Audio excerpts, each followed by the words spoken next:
Hello, my name is Irene Petotsky, and this is my introduction to Sustainable Goal Development Number 6, Clean Water and Sanitation. The goal is to ensure access to safe and affordable drinking water, adequate sanitation facilities, and hygiene practices for all people.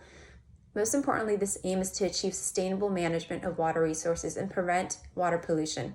Overall, this will contribute to health and wellness for everyone. This target is to, by 2030, is to achieve a universal and equitable access to safe and affordable drinking water for all, as described by Target 1. Unfortunately, clean water and sanitation is something that everyone does not have access to still, and there are various aspects that challenge the attainment of clean water and sanitation. With the goal of addressing this sustainable development goal, there are certain targets I'll be discussing that are to be implemented to improve affordability, quality, and access to clean water and sanitation. Within my presentation, I'll be discussing certain civic duties, such as challenging the government for more safe drinking water acts, using saving water measures, protecting water infrastructure, and more. And some of the other civic duties I'll be discussing is advocating for stricter clean water standards, as well as funding water infrastructures, as well as promoting education and spreading awareness of clean water practice and sanitation. Ultimately, ending open defecation by providing access to sanitation and hygiene is something that will be discussed as well as protecting and destroying water-related ecosystems.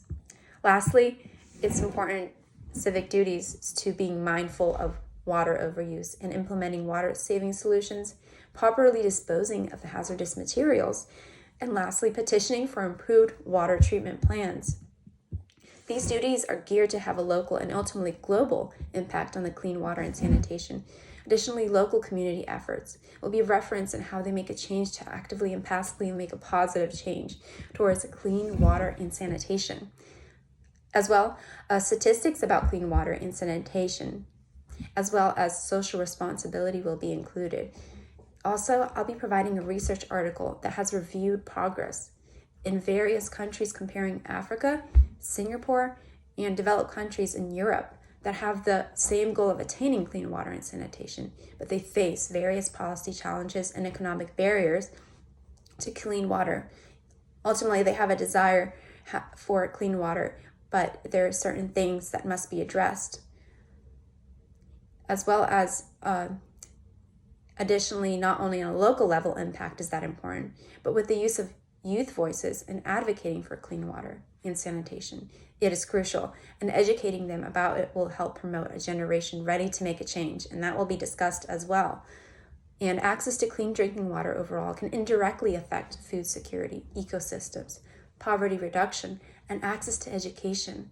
Many women and children are disproportionately affected, as not only can their mortality rate is higher from diseases and unclean water, but access to school is limited as they walk miles and miles to get to the water. Therefore, this is why the Sustainable Development Goal is by far the most important, as clean water and sanitation can affect economic development, access to education, affects gender equality, and even access to food. Overall, this presentation will highlight clean water that is essential, and it's an issue that should be addressed from every perspective, as clean water is essential for all life and maintenance of well-being. And this is a human right for everyone. Thank you.